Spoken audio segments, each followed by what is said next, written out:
Hello, hello, hello. It's me here, your boy E here at the GSMC Wrestling Laureate Podcast, brought to you by the GSMC Sports Network. Our segment one, we talked about AEW Dynamite preview. This next segment, we're going to talk about Thursday night preview. No, I think it was I think I might have misspoke. I think it's the AEW Dynamite review, not the preview. But hey, all is good. So remember, before you move on to this next amazing subject matter, that we have our tips and donations link. We love to hear. We love to hear from our fans. We get a number of questions from the viewers to the show that come in. So ensure that your question gets read on air. Use the tips and donations link at the GSMCpodcast.net with your questions. Just put your questions up on top so I can see it, so we can have a nice little conversation. Tell me what you like. Tell me what you don't like. Also, tell me what you want to talk about. I know very much this podcast is, the Wrestling Laureate podcast, but also we love our fans interacting. So, us wrestling fans, we're one. We are a family and we are one.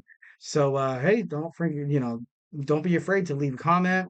Mostly preferred kind of like a positive comment. Here at the GSMC Sports Network, we love peace, love, and positivity all the way. So remember, it really helps the show.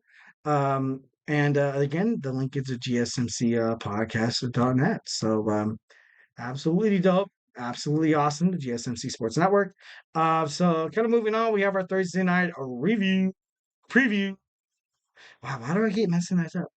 That's crazy. Absolutely. So anyway, so we have our Thursday night wrestling preview. We have Impact Wrestling. We have our last stop before we hit a Rebellion, which is going to be live on Saturday, April 20th at the Palms Casino Resort in Las Vegas. To be honest, it's been a while since I hit Las Vegas. And yeah, honestly, if I had the time to go, I would be there. That'd be freaking dope. That'd be pretty awesome. You got to think about it's the TNA World Tag Team Title match tonight with the Motor City Machine Guns. They challenge Brian Myers and Eddie Edwards for their championship. Obviously, the winner is going to fight, Speedball Mountain over at Rebellion. So this match has a kind of has a lot behind it, and also has kind of like a put up or shut up for a lot of these tag team division wrestlers. Obviously, you kind of saw the Motor City Machine Guns or MCMG, kind of like I don't know. I feel like I would want to see them fight Speedball Mountain more than Brian Myers and Eddie Edwards. I'm sorry. I know a lot of people are like, hey, like, what are you talking about? These guys are like totally legit. But I don't know. I love Chris Sabin. I loved seeing Chris Sabin going out there doing his thing.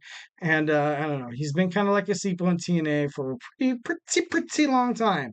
So I don't know. I would love to see those guys kind of go at it. Next, we will hear from the Wanted Man, Nick Nemeth, and about his match against, well, in approximately like what, like 48 hours, 32 hours, against Moose, the number one. It's going to be the main event for the TNA Impact World Heavyweight Championship. So this match is going to be absolutely insane. Obviously, Nick Nemeth is kind of like he's kind of like the underdog. It's crazy to see that Nick Nemeth has, kind of assumed that underdog role, although he's been like definitely one of the most impressive athletically. But Moose is a powerhouse that you can't really ignore. Absolutely, like Moose, it's going to be hard to take the shop off him. And this Sunday, this Saturday at the Palms Casino Resort in Las Vegas, definitely Nick Nemeth is going to do his best to try to establish his legacy outside of WWE, which I think would be absolutely awesome. I came to play. No, I'm just kidding. But anyways, next you have Hammerstone preparing for Alexander at Rebellion in a last man standing match. He takes on pro wrestling vet Guido, of course, of the FBI. So this match is going to be, not your average ordinary match. So the reason I don't know why Hammerstone took this match against FBI, but some people believe that that rest first rest kind of thing, where if you rest too much before your next match, it's going to be a little rusty the next time you come into the squared circle, ultimately causing you to lose the championship. But other people have like, you know what? We're just gonna build this up. We're just gonna build this up, keep that momentum going, keep that wave, kind of like a wave when you see the ocean going over. You have inertia, you have gravity, and then you have momentum coming through like the orbital of the Earth's atmosphere, and then the wave just crashes down and it just destroys everything in its path. Kind of like a tsunami. I'm not glorifying tsunamis in any way or shape. Possibly because tsunamis are natural disasters. They deserve to be, acknowledged. And I feel so sorry for anyone who has been a victim of tsunamis. So keeping it real over at the GSMC Wrestling Laureate Podcast. But moving on. Before they clash out of Rebellion for the Knockouts World Tag Team Championships, you had, you have just an amazing group of girls, an amazing group in the women's division, totally ready to kick ass. You have the Demon Assassin representing Decay, will square off against Judy Threat representing the defending champion Spitfire. Ultimately, so who wins? Who wins? Whoever wins will A, build momentum, B, create the mind games. When somebody beats you, or just think about this. If you're not into wrestling, let's just think about if you're at like some average office job, pencil pushing kind of thing like that, where you pray to God that during your coffee break, something will happen in a parking lot so you get to go home. No, I'm just kidding. No, but just imagine, like, you just need to build momentum. And then, like, if something happens, it's one of those things where you push it, you're like, come on, let's go, let's go, let's go. And then is it all downhill from here? Or does that downhill just like keep going up toward, more hills? Which is, a more and more or less kind of absolutely screwed up, effed up, whatever you want to talk about. So obviously this women's tag team not champion, this tag team match going toward the women's tag team championship in Impact, it means a lot. It definitely means a lot. So I don't know. It's gonna be pretty. It's gonna be under the low key, pretty good one. So, yeah. Next we have Ring of Honor. We're gonna talk about Ring of Honor for a second. We have a Ring of Honor World Champion Mark Briscoe addresses the world for the first time as champion. To be honest, guys, I really, really, really like Mark Briscoe. Mark Briscoe, he has what it takes. He could be like he's the man. He's definitely like I don't want to say the next Cody Rhodes kind of thing, but Mark Briscoe, after what happened with him and his family, with Jay Briscoe passing away ultimately, and him kind of assuming that like father role toward like his nieces and nephews and stuff like that. Um, he's busted his ass 1,010%. This is a guy that deserves it. This is a guy that's been an amazing human being, inside and out. He's put his life on the line for Ring of Honor. He put his life on the line for you. He put his life on the line for professional wrestling. And that's something that, I see that. Wrestling fans see that in Mark Briscoe, and that ultimately gets us behind this guy. And honestly, if this guy holds the title for 3,031 23 days, I wouldn't mind it. I would absolutely like it. I would absolutely admire it. So, us as wrestling fans, we see that. Definitely we see the real grind. We see what happens in real life. We, obviously we're smart enough to kind of cut through the bullshit. And us wrestling fans, we're living breed. We're loyal. Absolutely loyal. And guess what? If you're gonna do what's good by us, despite what happens at home, despite what happens on the road, which remind you guys, these guys are on the road constantly 365 days a week. If you think your job if it no sorry 365 days a year, if you think your job is hard, and by all means, I'm not trying to throw any fire here, if you think your job is hard, at least you get to come home every day. Does that make any sense? Does that throw any fire? Am I throwing a pipe bomb here by CM Punk? I'm just kidding, no. But anyways, like I'm just saying, these wrestlers absolutely go through heaven and high hell just to kind of entertain the fans and to make a living. So, obviously Mark Briscoe is that kind of like that 9 to 5, kind of guy. Like, you know what I mean? Like I'm not trying to for an example, I know growing up, and I'm not trying to, this is by all means not like a politics kind of, podcast. But Mark Briscoe was kind of like that average man, that everyday man, go to work, kind of like a Dusty Rhodes. He's a man.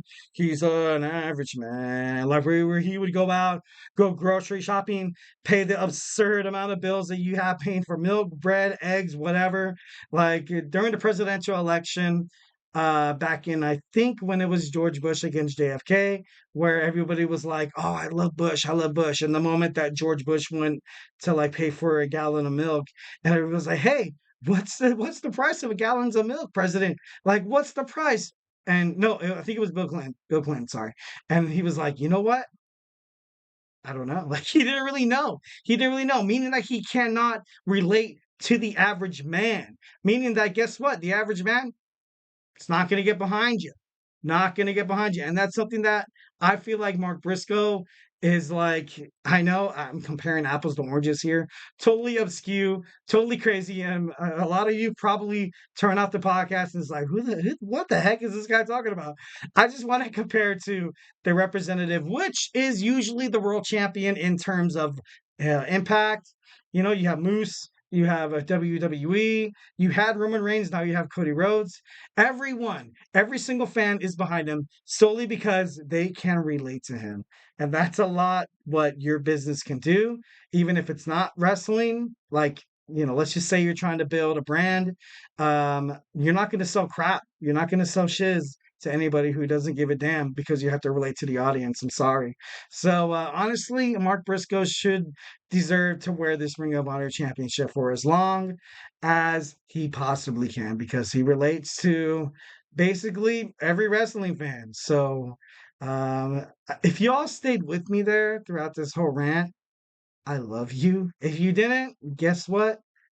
I still love you. I still love you. We love you.